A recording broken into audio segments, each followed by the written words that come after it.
Assalamu alaikum. Done it's late, but late is better than nothing. বাংলাদেশের রাজনীতিতে আজকে কয়েকটা ঘটনা ঘটে গেল। এর মধ্যে একটা হলো জামায়াতের সাথে এনসিপি এবং এলডিপির অ্যালায়েন্স গঠিত হলো, which is a remarkable decision or achievement for Jamaat Islami. Definitely it will flourish their alliance. জামায়াতের সাথে বিশেষ করে কর্নেল ওলি আহমেদ সাহেবের যে অ্যালায়েন্স, যেটা মানে ওনার যে যোগদান, this is a game changer, this is a shocker in our politics. Now জামাতের বিরুদ্ধে ৭১-এর ভূমিকার মানে এখন এই নেরেটিভটাকে will be defended by these two individuals, the freedom fighters, particularly Colonel Oli Ahmed Bir Bikram কিন্তু উনি আর আতারুজ্জামান সাহেব অলরেডি অ্যাডভার্টাইজমেন্ট তো শুরু করে দিয়েছেন। Fair enough, it's a great achievement. অর্থাৎ মুক্তিযুদ্ধের নেরেটিভের যে ব্যাপারটা জামায়াতের সাথে এখন এটা তারা ডিফেন্ড করার, তারা না করলেও অনেক মানুষ তারা এটা করবেন। যদিও আমি এটা মনে করি always it is Indian narrative and we should been talking about that, because এটা হচ্ছে জাতিকে বিভক্ত করা, বাংলাদেশকে কুক্ষিগত করে রাখার একটা অপকৌশল, poison in our politics always. That's what it is. It should be talked about. কেননা 54 বছর পরেও এই গুণে দ্বারা এটার আমি গুড় বিরোধী। আপনি জামাতকে নিয়ে অনেকগুলো বলেন এই করবে সেই করবে, আই আন্ডারস্ট্যান্ড দ্যাট, বাট এটা মানে বাংলাদেশকে জিম্মি করার one single term, poisonous term, and it's called this one. Here's the stuff. Now, NCP gets it. This is a total, I mean, game changer, like for Jamaat Islami. নতুন প্রজন্মের representatives, তারা may not be widely representative, but at least তারা নতুন প্রজন্মের জুলাইয়ের on the ground এর সৈনিক যারা আছে, তারা এখন জামায়াতের সাথে, it is completely, I mean, it has, they will take definitely serious benefit out of it.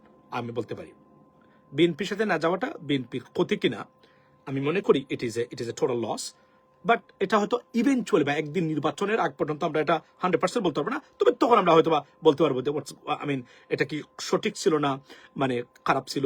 BNP ছেড়ে দিয়েছেন তারা সম্ভবত এবং care about that, but definitely নতুন প্রজন্মের জেনজির part of representatives with Jamaat and মুক্তিযুদ্ধের অ্যাক্টিভ সৈনিক যারা আছেন, লাইক বীর বিক্রম, বীর উত্তম, অত কেউ না, বীর বিক্রম, উনি জামায়াতের সাথে, this is definitely will brings so many benefits for Jamaat Islami. But here's the staff হলো একটা।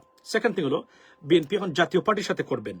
আমি ইন অ্যাডভান্স বলে দিই, জাতীয় পার্টির সাথে অ্যালায়েন্স বিএনপির করাটা কতটা যৌক্তিক হবে।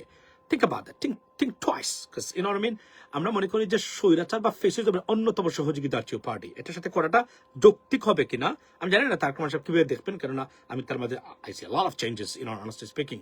বিশেষ করে উনি addressed fascists and Indian aggression. Definitely he talked about it, and I always thank him for this kind of, particularly day one, উনি বলেছেন যে আধিপত্য বিরোধী এই শব্দটাই game changing in his speech. Trust me, definitely এটা ইজ এ গুড সাইন আমরা মনে করি।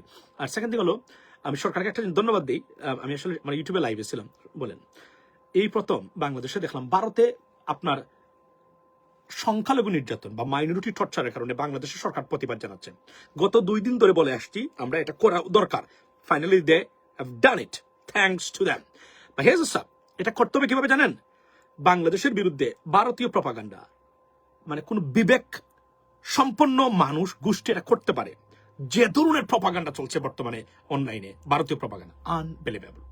একটা দেশ কতটা ভালনারেবল এদের কারণে, মানে হতে পারে, হবে না হয়তো, বাট যে ধরনের প্রপাগান্ডা বিষ মিশিয়ে প্রপাগান্ডা চালাচ্ছে বাংলাদেশের বিরুদ্ধে এখন ভারতীয়রা, unbelievable. We get to tackle that. This is a war.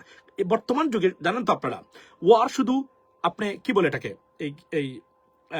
কি বলে এটাকে, যুদ্ধ বা F-16 আর F-35 মারলেই কিন্তু যুদ্ধ নয়। দ্যার আর মেনি ওয়েজ আপনি যুদ্ধ আপনার ভাই আমি মনে করি একটু শেয়ার করবেন।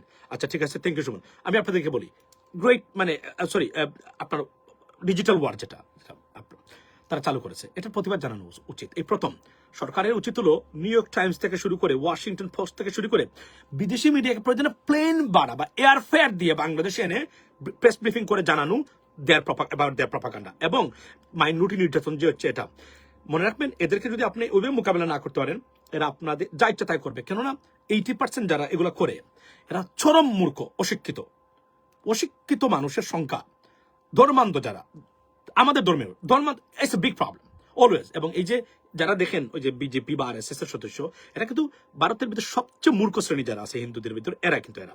তো এটা একটা গ্রেট প্রবলেম, এটা ভারতকে বিপদগ্রস্ত করবে। Big country, they should be united, but you know I mean eventually they will see, I mean honestly speaking, কারণ একটা দেশকে বিভাজন করার মাধ্যম, আমি জানি না এটা ভারতের বিদেশ ষড়যন্ত্র কিনা, ভারতের নীতি নির্ধারক যারা আছেন তারা নিশ্চয়ই বুঝেছেন, দে ক্রাইং ফর হেল্প, বিশেষ করে যারা লিবারেল আছেন এবং কনজারভেটিভ আছেন তারা এটা। এবং এই ঘটনায় সারা পৃথিবী জুড়ে চলছে মাধ্যম এবং ভারতকে নিন্দা জানাচ্ছেন সবাই। প্রেসিডেন্ট ট্রাম্প পার্সোনালি ফোন করেছেন, তার মানে রিপ্রেজেন্টেটিভ প্রাইম মিনিস্টার নরেন্দ্র মোদীর সাথে কথা বলেছেন, এই বিষয়টা চলছে। এগুলা বাই দ্য ওয়ে সবচেয়ে বড় গুরুত্বপূর্ণ যে জিনিসটা হলো যে আমি এটা বলি যে আপনার সরকার যে অন্তকে প্রতিবাদ জানিয়েছে, সরকারের উচিত হলো আন্তর্জাতিকভাবে একটা প্রেস ব্রিফিং করে জানানো যে ভারতে মাইনরিটি নির্যাতন কি হচ্ছে। খ্রিস্টান বিষয়টা, খ্রিস্টানদের উপর খ্রিস্টান নিধন চলছে ভারতে, ভয়ঙ্কর অবস্থা। ইন দ্য মিন টাইম খালিস্তানপন্থী নেতা উনি বর্তমানে যেটা করেছেন সেটা হলো উনি বলেছেন যে খ্রিস্টানদের জন্য আলাদা একটা রাষ্ট্র দরকার ভারতে, যেহেতু তারা ভারতীয় মানে হিন্দু যারা আছেন সম্প্রদায় তাদের কাছাকাছি থাকতে পারতেছেন না। সুতরাং Trump land, he proposed the name of this মানে এরিয়া বা স্টেট মানে ওর মানে Province, Trump land, very significant, মানে নজিবিন ঘটনা। এবং এটা অলরেডি মানে আমেরিকাতেও মানে এটা নিয়ে কথা হচ্ছে প্রত্যেকটা জায়গাতে। মূল মানে ঘটনা হলো বাংলাদেশের রাজনীতিতে সীমাহীন ভাঙ্গন চলছে, মানে কোনো নীতি নাই, নৈতিকতা নাই, যে যেদিকে পারতেছে বর্তমানে সুরাসুরি করতেছে নিজের ব্যক্তিগত স্বার্থের জন্য, রাইট? একটা আনবিলিভেবল সিচুয়েশন ইন বাংলাদেশ। এই ক্ষেত্রে আমি মনে করি মানে জুলাই বিপ্লবের পরে যে পরিবর্তন সাধিত হয়েছে, রাজনীতিবিদরা they failed to take the advantage out of it to build the country. Absolutely they failed so far as of now. So আমি মনে করি আগামীতে প্রবাসীরা একমাত্র বাংলাদেশকে ঠিক করতে রাখতে পারে। সুতরাং প্রবাসীদেরকে ঐক্যবদ্ধ হন, দেশকে রক্ষা করতে চান, এই দেশকে খাওয়ায় কিন্তু প্রবাসীরা, পড়ায় কিন্তু প্রবাসীরা, সবাই আপনারা জানেন। সুতরাং প্রবাসীদেরকে মানে একটা বিকল্প রাজনৈতিক প্ল্যাটফর্ম মানে গড়ার বা এস্টাবলিশ করার চিন্তা ভাবনা আমার মধ্যে আছে, আগেও ছিল, আমি করতেছি এটা। আমি মনে করি আমরা নতুন করে আবার শুরু করতে হবে। এর বিকল্প দেশকে প্রোটেক্ট করার জন্য এর বিকল্প কোনো কিছু মাধ্যম আছে বলে আমি মনে করি না। কেননা আমরা বারবার বলছিলাম জামায়াত বিএনপির আপনারা ঐক্য থাকেন, বাট পলিটিক্যাল ডিসএগ্রিমেন্ট থাকবে based on your own political ideology, right? We don't mind that. I mean, we accept that because it's a different political party. But you guys are, look like you grabbing each other flesh. We don't want that. This is where fascism will return and Indian aggression will return into Bangladesh. That's what we told you so many times, but you don't listen to us. You right now, even though you মনে করেন আপনারা এক একজন বাংলাদেশের মালিক হয়ে গেছেন, you are not the owner of Bangladesh. Let me make it clear, we the people.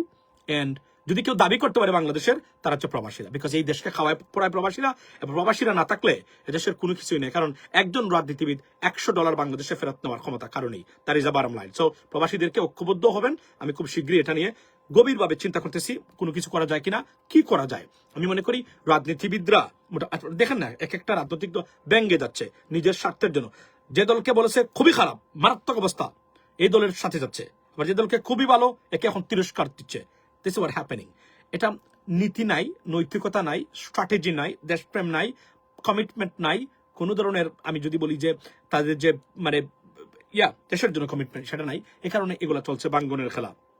The problem is এই বাঙ্গনের ফলে আমরা আতঙ্কিত যে আমাদের দেশে আবার ফেসিজম ফিরে আসতে পারে, ওই আধিপত্যবাদী শক্তি আবার আমাদের দেশকে গ্রাস করতে পারে। But they fail to understand that. That's what it is, ladies and gentleman. আমি আবারও বলছি, লিখে রাখতে পারেন, আমরা দেখতে চাই। এবং জাতীয় পার্টির সাথে বিএনপি যাওয়ার আগে 3 বার চিন্তা করে দেখতে হবে। মনে রাখবেন, জাতীয় পার্টি গেলে বিএনপি কলুষিত হয় কিনা এটা গভীরভাবে চিন্তা করে দেখতে হবে। যদি মনে করেন যে আওয়ামী লীগ এবং জাতীয় পার্টির ভোট দিয়ে আর বিএনপির ভোট মানে প্লাস মানে অ্যাড করলেই ক্ষমতায় দেওয়া যাবে, do it. If not, be careful, because এটা বিএনপির জন্য মারাত্মক মানে রেপুটেশনাল ড্যামেজ আনতে পারে বা আনবে বলে আমার দৃঢ় বিশ্বাস। কেননা জাতীয় পার্টি এখনো তাদের অবস্থান পরিষ্কার করে নাই শেখ হাসিনার মতো স্বৈরাচার বা ফ্যাসিজমের সাথে তাদের সম্পৃক্ততা কিভাবে ছিল, এবং তারা এখন how do they feel right now. তারা বরং জুলাইকে এখন পর্যন্ত তারা ওন করে না। জুলাইকে যদি কেউ ওন করে না, সে বাংলাদেশকে ওন করে না, সে বাংলাদেশে সত্য কথা বলতে গেলে বাংলাদেশের পক্ষের মানুষের ভোট পাওয়ার অধিকার রাখে না বলে আমি মনে করি। That's what it is from me. Have a blessed day, ladies and gentleman. It's too late, I have to go somewhere else. আসসালামু আলাইকুম।